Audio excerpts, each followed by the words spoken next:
Hi, everyone. I'm Asma, and I'm happy to welcome you to our PwC Workforce podcast series. The topic of today is the future of work, and I'm happy to welcome Bart and Sandra to share their insights on this topic.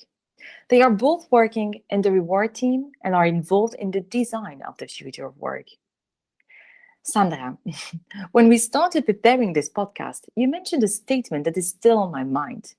You said that if you would be sitting here with me 10 years ago, saying that you were in a Uber, checking on your smartphone to book an Airbnb in Madrid, the only thing that you would remember or know about is most likely Madrid, Great. as none of the other things already existed 10 years ago. You remember? Yes, Madrid story. I remember that, Asma. But the point that I wanted to make was that the world is moving, and the world is moving really fast. Due to the digital enablement, evolution was already going at an accelerated speed. And on top of this, the world, I mustn't tell you that, has suffered a significant disruption as a result of the COVID-19 pandemic. The pandemic, however, has clearly shown that companies are up and ready to truly embrace flexible and remote work. Indeed, across all industries and geographies, the world as a business community has proven that we can overnight drastically change the way in which we work, irrespective the workplace and the work time. This conclusion has created a mega opportunity that cannot be wasted. Now is the time to innovate and to define a new path. Now is the time for employers to make conscious decisions and to embrace experimentation and change. Indeed, Sandra. I think you're here referring to some next steps to happen. Back maybe, can you share some insight here? For sure, Asma. But next steps, however, do not just simply happen. The next level requires company to make some deliberate decisions and actions. The opportunity now is to translate the lessons from the pandemic into a cohesive workplace strategy that is future fit. The key to get things right is to avoid the temptation to focus on individual problems. Instead, companies should take a step back and consider the entire ecosystem of the organization. This sounds complex, but it isn't need to be complicated. We do this by looking at the future of work in terms of work type, workforce, and workplace with the experience of work at its core. This framework shows employers the macro opportunity and at the same time allows breaking down the vision for each dimension of the ecosystem to understand how they interconnect or impact each other. That's interesting. So I understand that there should be a balance in the ecosystem whereby companies need to monitor the work type, workforce, and workplace. I suggest maybe that we deep dive into these three angles. Sandra, can you elaborate a bit on the work type? I have the Mhm. feeling that work itself will be redefined. Am I right? Absolutely, fully right, Asma. You just have to look at history. History makes clear that the notion of work has been subject to constant change. The farmers in the Middle Ages, for example, they needed to adapt to become manufacturers during the Industrial Revolution. The digital revolution made it possible to come up with solutions for the heavy mancraft work, which led to the successes of IT companies. Nowadays, we all acknowledge the success stories of companies who are no longer producing goods nor services, but who are actually offering various platforms to facilitate demand and supply on the market. So the point is that the nature of the work is constantly and quickly changing. More and more, the work will also become problem based and no longer be purely task oriented.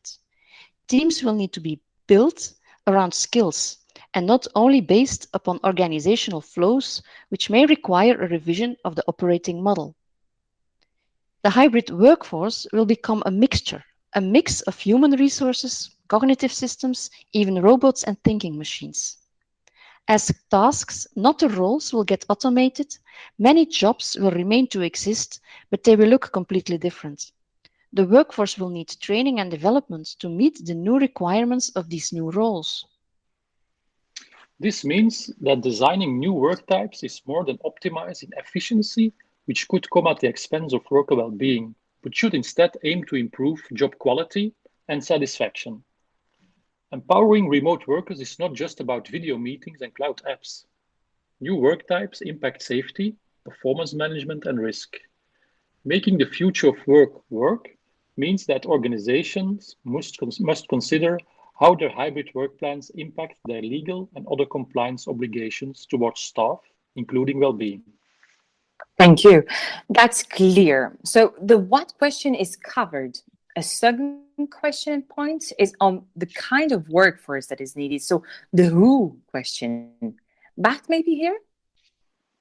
Yes, Azama, that's a good question. The workforce refers to the resources, including people and technology, needed to do the work. It's all about having the right capabilities and the right skills in the right place at the right time. Employers may need to upskill their workforce and assess the number of days needed for training to close the skill gaps. Without a training and development plan, employers risk ending up with income inequality and increased unemployment. A training program can be rolled out.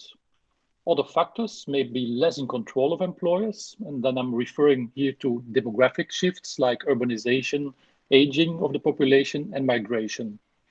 We also note that there is an increased focus on inclusion, belonging, and leveraging the value of having a diverse workforce beyond just meeting targets.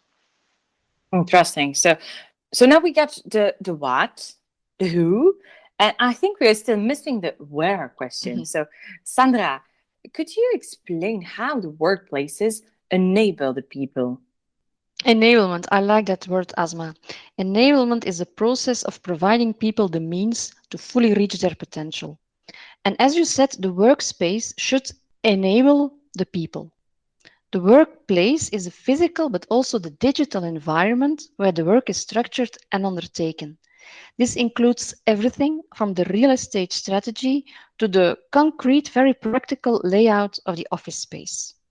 While many conversations about property tend to start with the question of how much space will be needed in the future, actually, the debate should also consider how the employees plan to use the office space.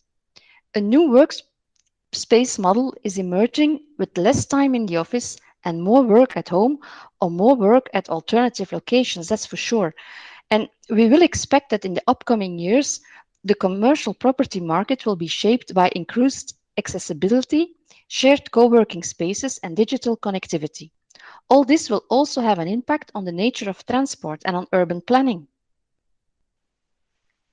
Indeed, because property costs typically account only for a fraction of the organization costs, while workforce accounts sometimes up to 80%. However, there has been a tendency to put disproportionate emphasis on property costs in thinking around future workplace strategies. Instead, the focus should be on the value that the workplace brings to employees in terms of social connection, purpose, collaboration, and organizational identity. Thank you. I think another interesting and important point is about the experience of work. How can the employer energize and inspire the people? Sandra, maybe here? Yes, Asma, the experience of work is actually all about the way in which workers experience the purpose and meaning, the values, the culture of their organization. And this is an experience which will be reflected in the behavior and the engagement of the employees. So it's really very important. We agree that the concrete experience of remote work will be different for each single and individual employee, but actually we believe that in general, the remote experience is determined and impacted by three key factors, each of them holding a certain complexity level. You will recognize asthma. A first factor, very well known, is the household complexity. This notion speaks for itself. It's different for everybody, but it will have an influence. Another element is the network complexity. Access to a solid professional network will definitely contribute to a person's sense of belonging and support, also very important for the employee engagement. Finally, last but not least, there is the role complexity. The complexity of the workflow will also for sure have an influence on the job success and the job satisfaction. Now, the employer is actually challenged to ensure that the remote work practices, policies, and tool sets are not only adapted to meet the levels of complexity, but at the same time also foster productivity and innovation. It's a big balancing exercise, and in this exercise, particular attention will also need to be paid to ensure, as Bart said, that inclusion and fairness is safeguarded and really guaranteed at all times for everybody. Okay, thank you, Bart and Sandra. I would say my key takeaway of this whole conversation is definitely that companies need to plan for the future, although the future is uncertain. Exactly, Asma. Companies need to assess their maturity across the four dimensions we've been discussing, being the workforce, work type, workplace, and the experience of work. Companies need to take stock of what they are doing now, check the organizational capability to deliver on their purpose, and then assess whether or not it will take them where they need to be. A successful business will require a balance between its ecosystem that is shaped by those three important factors: workplace, work type, and workforce, with, of course, again, the employee experience in the middle. The future of work will be hybrid, digital, inclusive, and should ensure fairness. The future of work is now, Asma. Indeed, that's a very clear message. Thank you very much, Sandra and Bert, for sharing your insights on the future of work. It was a very interesting and pleasant conversation. To retake your words, Bart, the future of work is now. Thanks again. Thanks to all the listeners. Stay tuned on the different platforms and our website for the next edition. Wishing you a nice day. Bye bye.